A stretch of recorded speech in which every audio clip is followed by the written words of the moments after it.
정부가 2주택 보유자로 주택 임대소득이 연 2천만 원 이하인 집주인에게 세 부담을 줄여주기로 했습니다.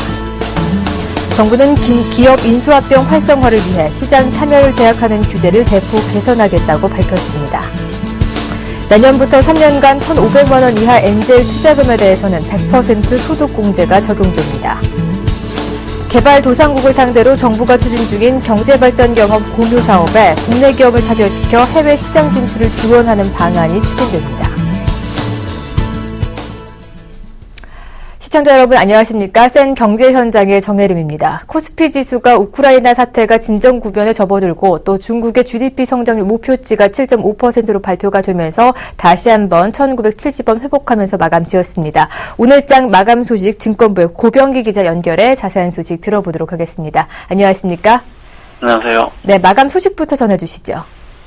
네, 5일 코스피 지수는 전날 대비 0.88% 오른 1971.24포인트의 거래를 마감했습니다.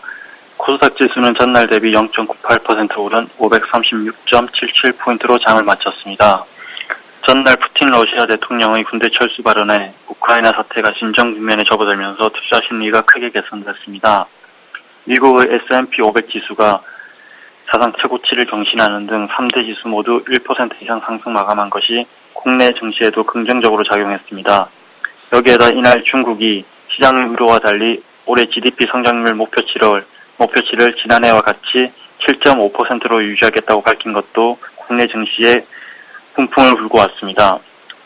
전날 1,500억 원 가까이 내던졌던 외국인이 123억 원 매수 우위로 돌아섰고 기관도 753억 원을 순매수하며 닷새 만에 사자세로 전환하며 지수 상승을 이끌었습니다.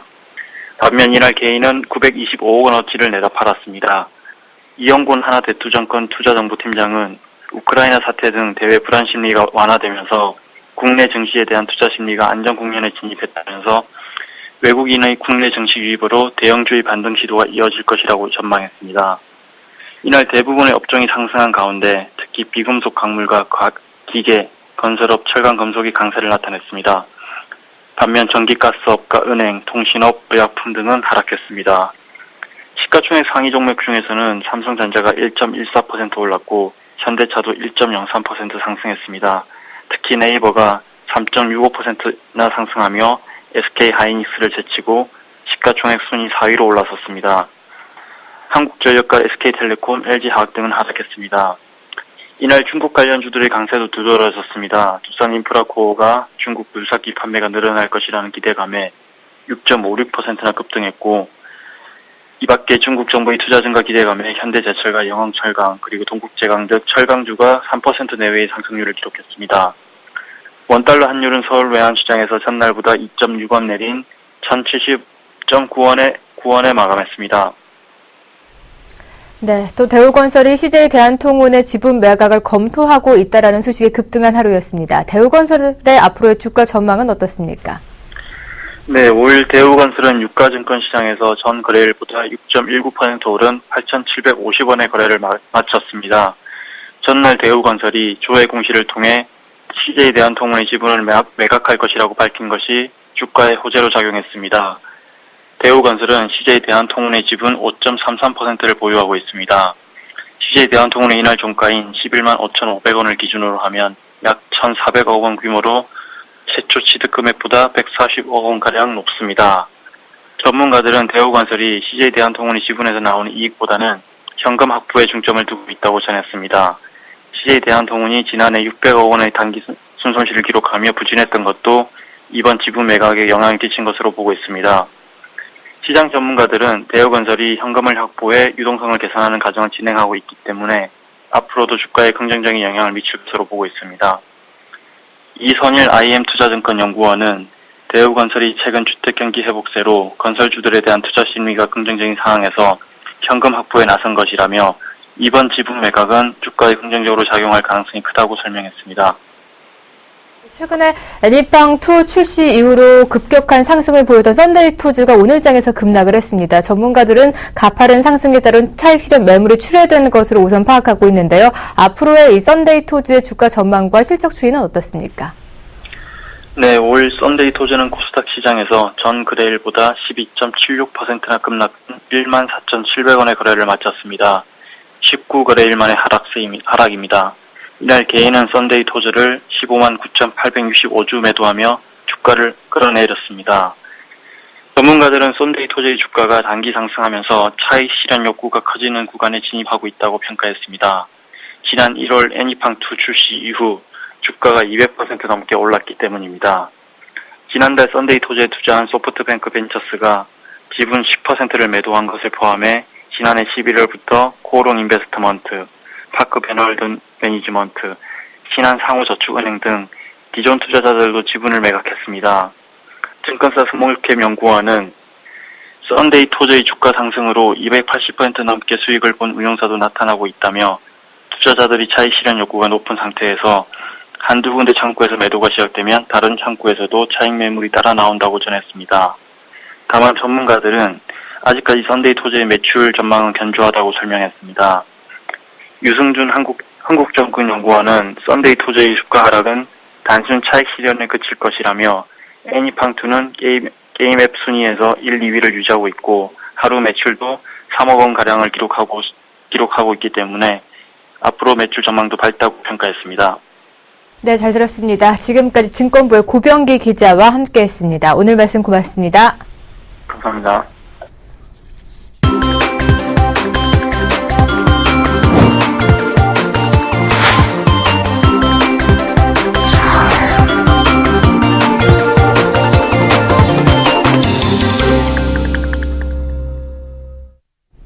오늘의 주요 뉴스입니다.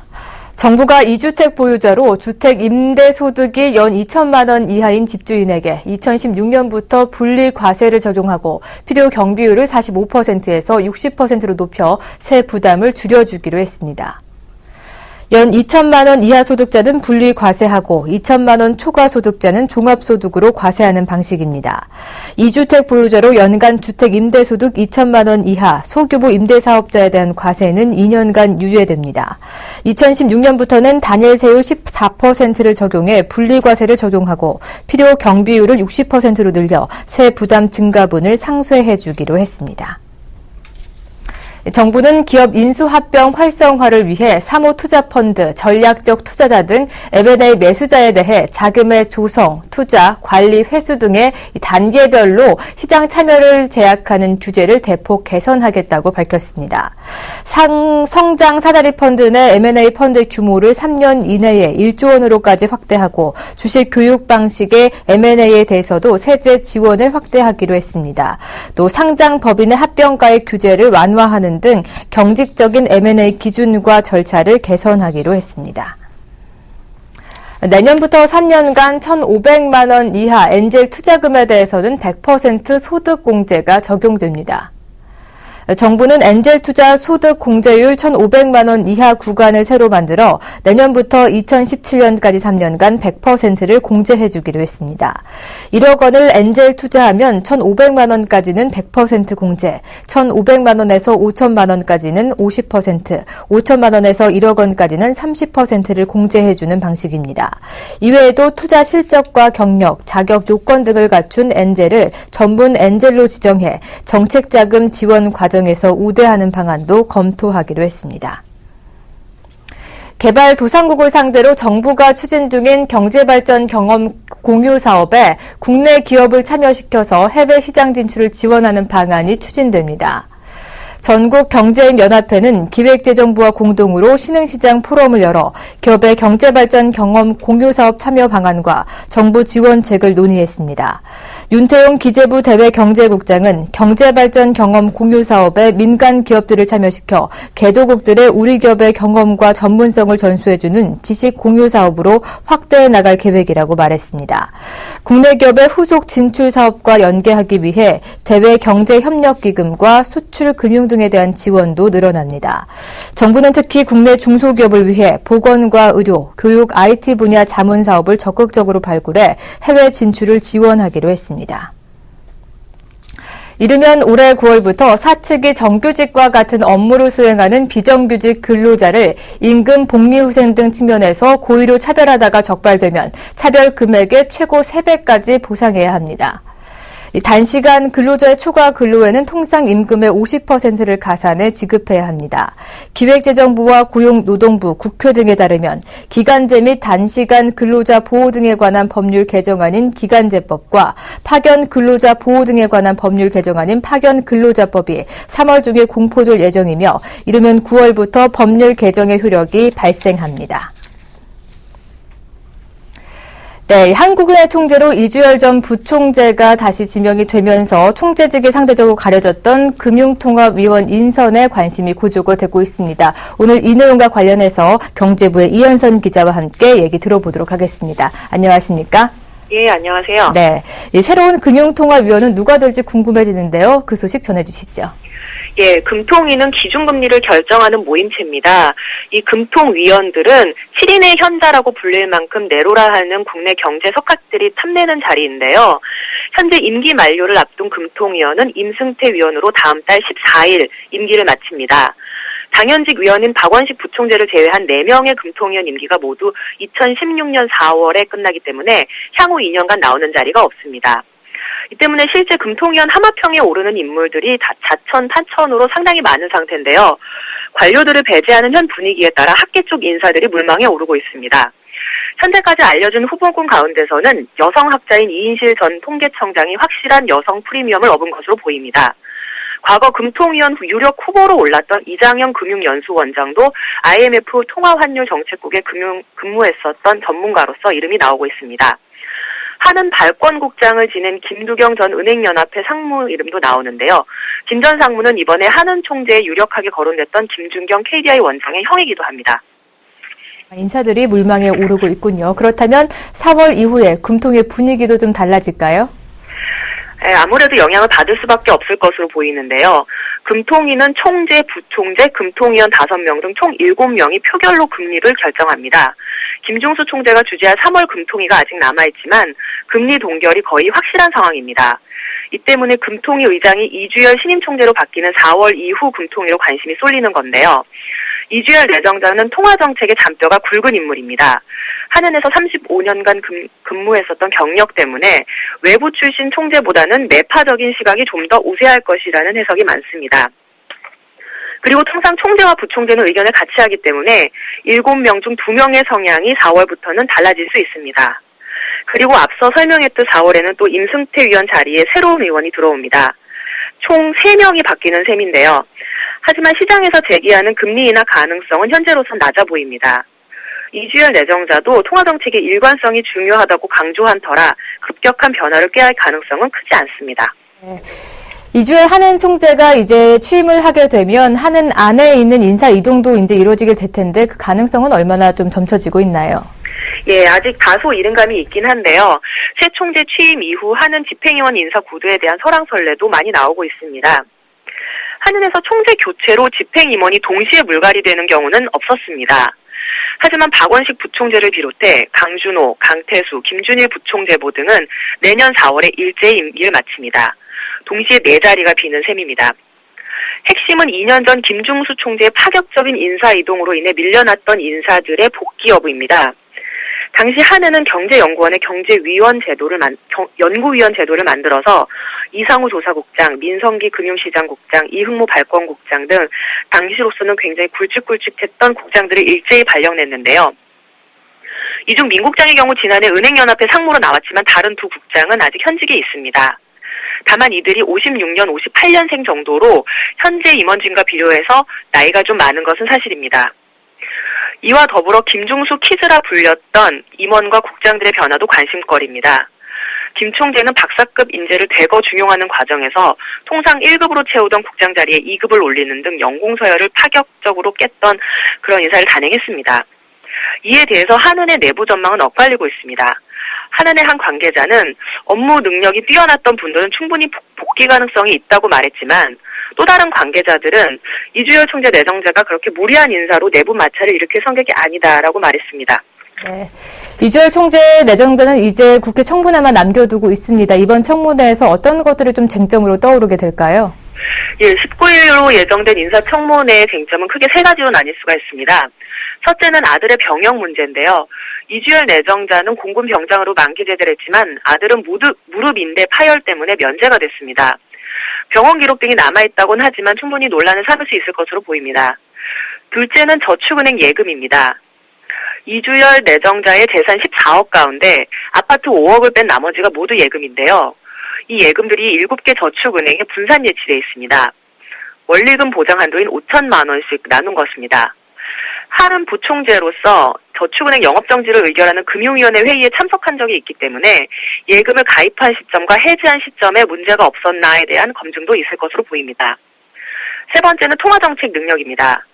2008년 리만 브라더스 사태 전후로 금리 인상과 인하 타이밍이 적절했었나를 집중적으로 점검할 수 있습니다. 하지만 총재가 아닌 부총재였었기 때문에 이에 대한 책임을 추궁하기는 어려울 것으로 보입니다. 네, 잘 들었습니다. 지금까지 경제부의 이현선 기자와 함께했습니다. 오늘 말씀 고맙습니다. 예, 감사합니다.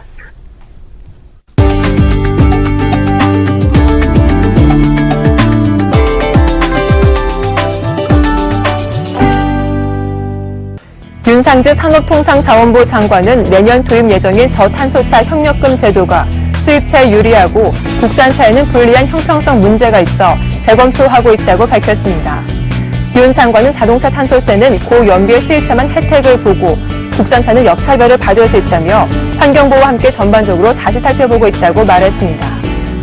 저탄소차 협력금 제도는 이산탄소 배출량이 적은 차량의 구매자에게는 보조금을 주고 고배출량의 구매자에게는 부담금을 물리는 제도로 국산차 업계가 도입에 반대하고 있습니다. 윤 장관은 자동차 생산국이 이 제도를 도입하는 것은 극히 드물다며 당초 환경부가 생각한 시행 방안보다 완화될 것이라고 밝혔습니다. 한라건설의 유동성 문제를 해소하기 위해 범현대가가 나섭니다. 현대백화점 등은 서울 금천구 가산동에 있는 복합 쇼핑몰 한라하이힐 인수를 추진하고 있습니다. 한라건설은 유동성 확보를 위해 2012년부터 하이힐 매각을 시도해왔으나 가격 조건이 맞지 않아 번번이 매각이 불발됐습니다. 올해 만기가 돌아오는 한라건설의 총 차입금이 7,700억 원에 이르는 가운데 한라하이힐 매각이 난항을 겪자 범현대가 기업들이 나서기로 했습니다. 한라하이힐 매각을 위해 조성한 3,400억 원 규모의 부동산 펀드에 현대백화점 한라건설을 비롯한 범현대가 기업들이 출자하는 방식입니다.